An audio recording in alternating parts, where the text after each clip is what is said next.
Today I'll be continuing with part B. So let's begin with it. So here is the first question with us. Prove that the tangents drawn at the ends of the diameters of a circle are parallel. तो इसमें हमें क्या given है कि जो PQ and RS है वो हमारी क्या है, टेंजेंट्स हैं, और हमें क्या प्रूफ करना है कि जो PQ है वो क्या है, पैरेलल है टू RS. तो इसमें अब हम लोग कौन सी प्रॉपर्टी यूज करेंगे, OA हमें पता है रेडियस है, ठीक है, ऐसी OB भी हमें पता है रेडियस है, और हमें ये थ्योरम भी पता है that the tangent to a circle is perpendicular to the radius of a circle. तो इसका मतलब क्या हो गया, यहाँ पर OA है हमारा रेडियस है, तो OA हम क्या बोलेंगे, is perpendicular to PQ, because PQ हमारा टेंजेंट है, तो जो टेंजेंट है वो परपेंडिकुलर हो गया to the radius. That means ये हमारा 90 डिग्री हो गया. सिमिलरली हम लोग बोल सकते हैं कि OB भी परपेंडिकुलर है टू RS, तो ये भी परपेंडिकुलर हो गया. ठीक है, अब ये भी परपेंडिकुलर हो जाएगा, ये भी परपेंडिकुलर हो जाएगा क्योंकि लीनियर पेयर से. ठीक है, अब हमने यहाँ पे क्या प्रूफ कर दिया, हमने प्रूफ कर दिया कि एंगल, हमने प्रूफ कर दिया कि एंगल OAQ जो है वो एंगल OBR के इक्वल है कि नहीं, क्योंकि वो क्या है, ईच एंगल इज 90 डिग्री, तो वो इक्वल है. ठीक है, अगर आपने नोटिस किया हो ये कौन सा एंगल फॉर्म कर रहे हैं, ये फॉर्म कर रहे हैं ऑल्टरनेट एंगल्स. और हमने 9th क्लास में ये प्रॉपर्टी पढ़ी है कि जब लाइंस पैरेलल होती है तो ऑल्टरनेट एंगल्स फॉर्म होते हैं, तो कन्वर्स भी ट्रू होगा. अगर ऑल्टरनेट एंगल्स फॉर्म हो रहे हैं तो मतलब हम लोग कह सकते हैं that PQ is parallel to RS. Next question, ये हमारा और पार्ट है उसी क्वेश्चन का.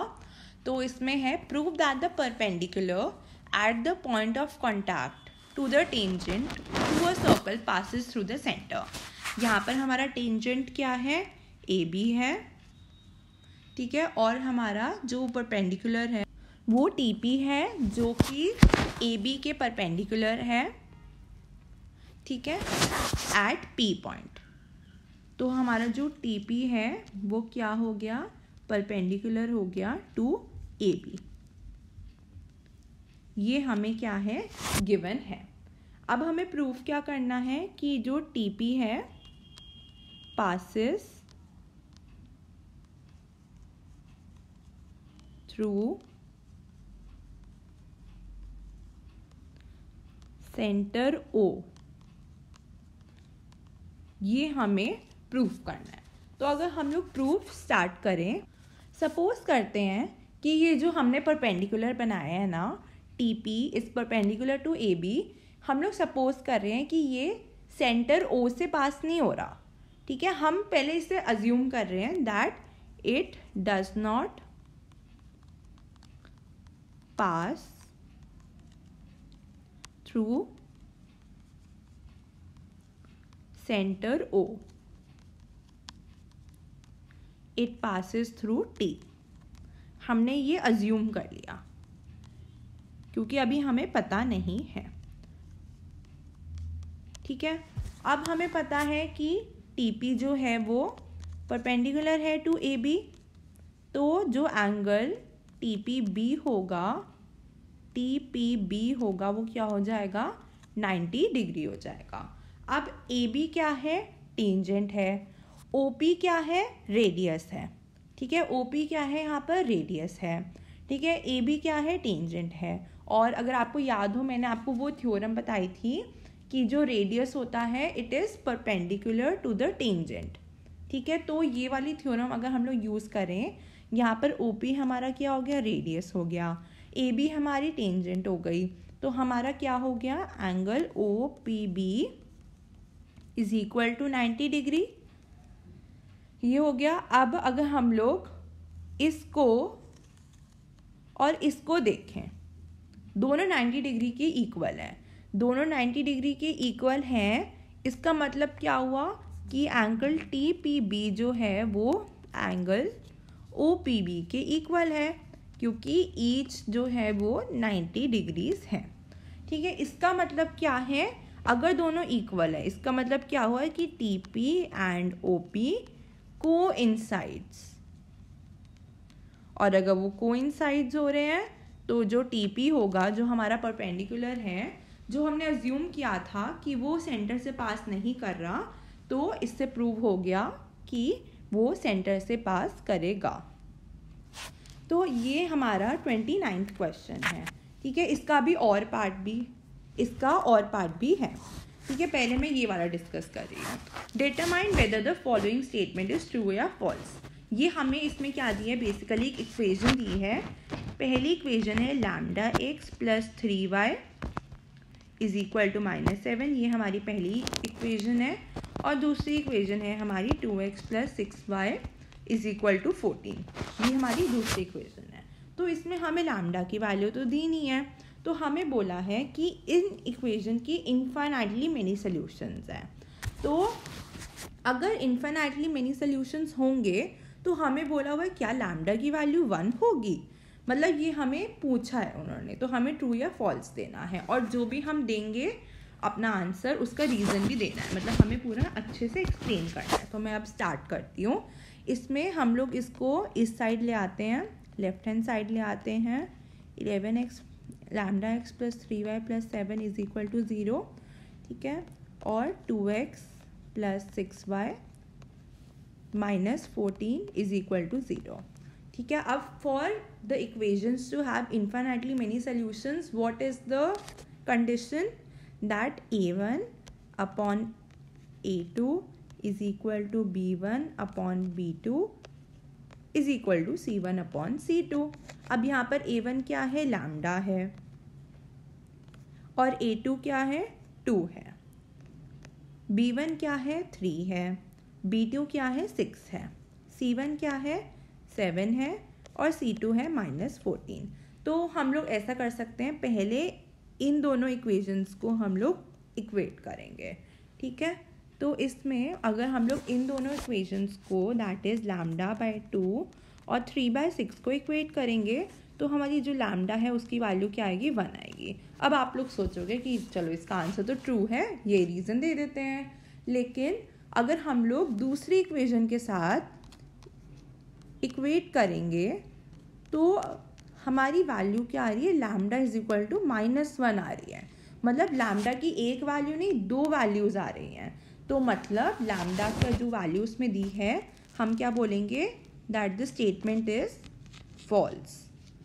ठीक है, और हम लोग इसे एक्सप्लेन कर देंगे कि लैम्डा की 1 वैल्यू नहीं, 2 वैल्यूज़ आ रही हैं।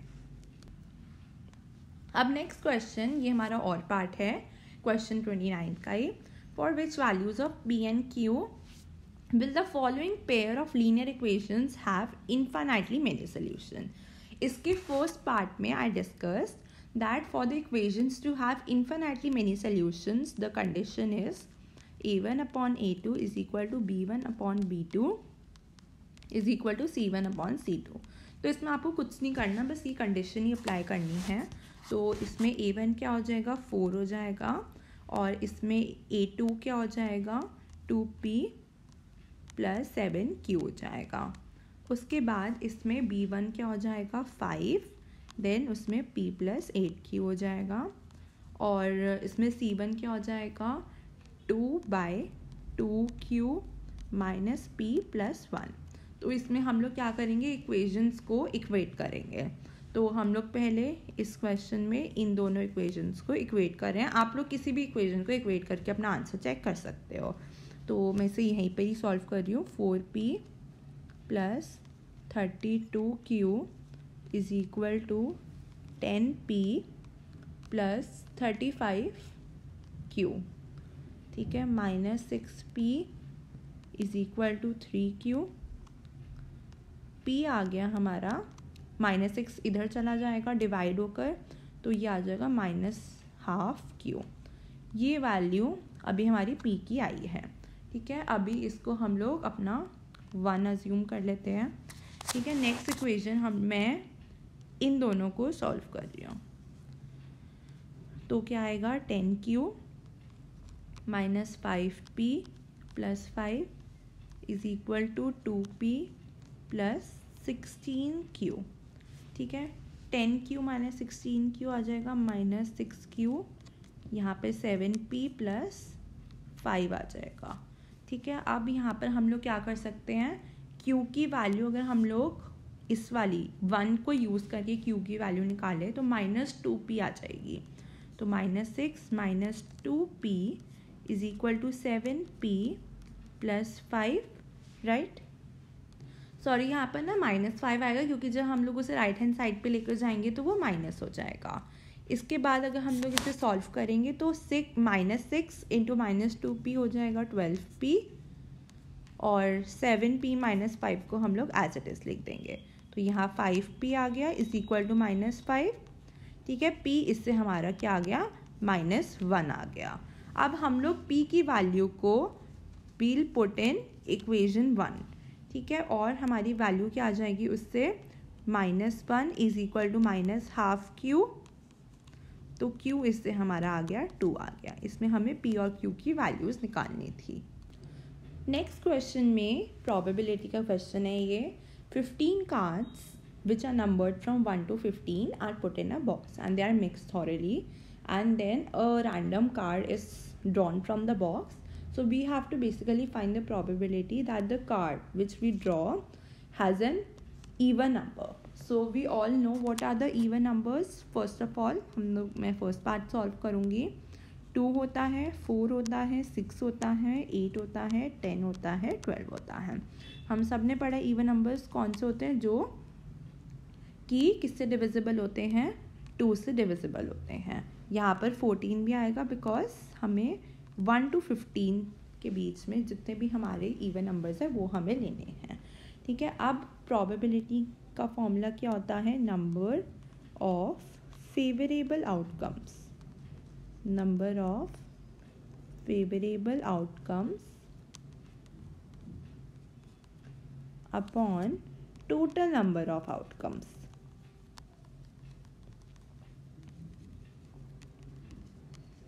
ठीक है।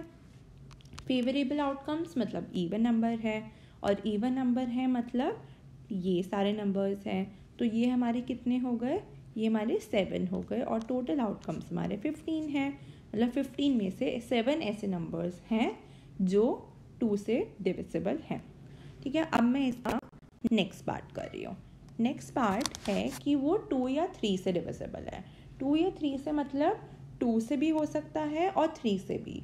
अगर 2 and 3 होता तो हम लोग वो नंबर, अगर मान लो क्वेश्चन में होता 2 and 3, तो हम लोग वो नंबर लेते जो 2 से भी डिविजिबल है और 3 से भी। और अगर आपको पता हो वो सिर्फ एक ही नंबर है, वो है 6। 1 to 15 के बीच में ऐसा एक ही नंबर है जो दोनों से डिविजिबल होता है, तो हमारा आंसर क्या होता है 1/15। बट यहाँ पर है 2 और 3।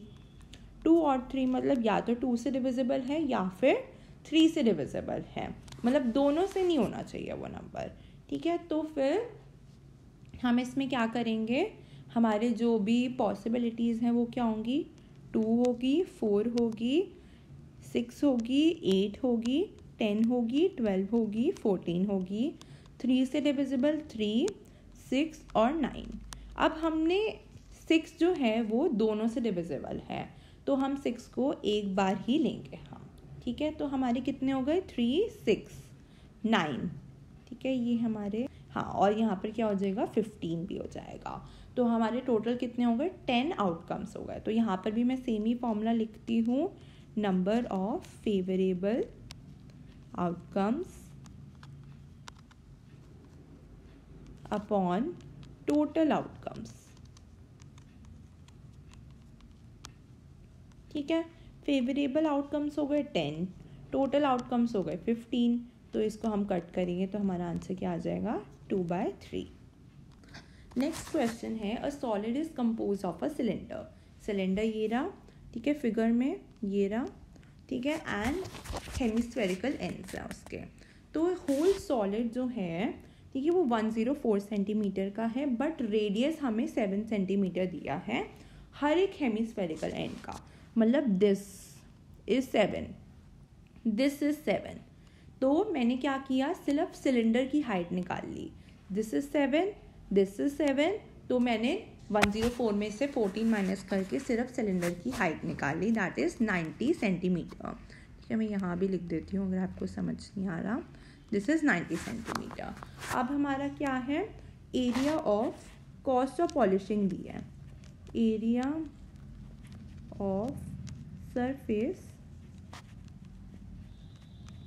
टू बी पॉलिश्ड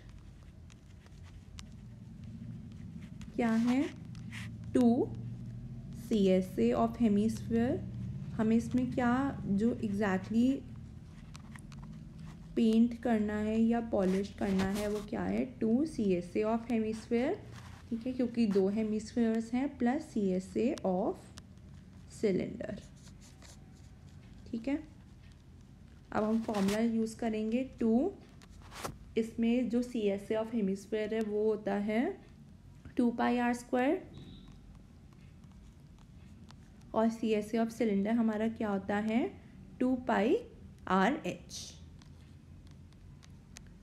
ठीक है, ये हमारा क्या है area of surface to be polished. अब हम लोग इसमें वैल्यूज पुट करेंगे, ठीक है, क्या आएगा 2 पाई की वैल्यू हम डाल देते हैं 22/7, ठीक है, r² यहाँ पे ये क्या है हेमिस्फीयर का स्क्वायर यहाँ पर पूछा है, ठीक है। वैसे तो सिलेंडर का स्क्वायर भी सेम ही होगा, का रेडियस भी सेम ही होगा, 2 × 22/7 इंटू r दैट इज 7, और हमने हाइट निकाली थी 90। इसको हम लोग अगर कट करें, इसको अगर हम लोग कट करें तो हमारा ये एग्जैक्टली आएगा 616, इसको भी कट कर दिए 616 + 3960 आएगा, which is equal to 4576 centimetre. अब अगर आप लोग नोटिस करो, ये इन्होंने एक ना ट्रिक दे दिया क्वेश्चन में, ये 4576 है, इन्होंने ट्रिक दे दिया एक, इन्होंने कहा है 1 डेसीमीटर स्क्वायर को पेंट करने की कॉस्ट ₹10 है। अब हमारा आंसर तो सेंटीमीटर स्क्वायर में है, तो हमें पता है कि हमारा 1 dm 10 सेंटीमीटर के इक्वल होता है।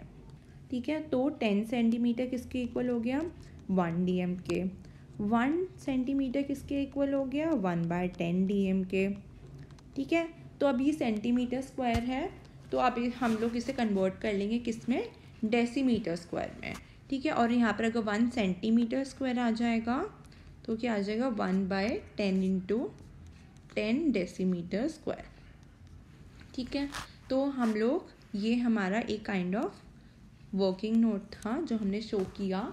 ठीक है, अब हम लोग क्या करेंगे 4576/10 × 10 that makes it 45.76 decimetre square. ठीक है, अब हमें क्या निकालनी है कॉस्ट ऑफ पॉलिशिंग निकालनी है। कॉस्ट ऑफ पॉलिशिंग मैंने ऊपर क्या लिखा, कॉस्ट ऑफ पॉलिशिंग मैंने ऊपर लिखा है 1 डेसीमीटर स्क्वायर का ₹10 है, तो 45.76 डेसीमीटर स्क्वायर का क्या हो जाएगा 45.76 डेसीमीटर स्क्वायर का इंटू ₹10 हो जाएगा, that makes it 457.60 that is rupees. ये हमारा कॉस्ट ऑफ पॉलिशिंग आ जाएगा। From question 32 to 36, I'll be discussing in my next video. So stay notified until I upload my next video.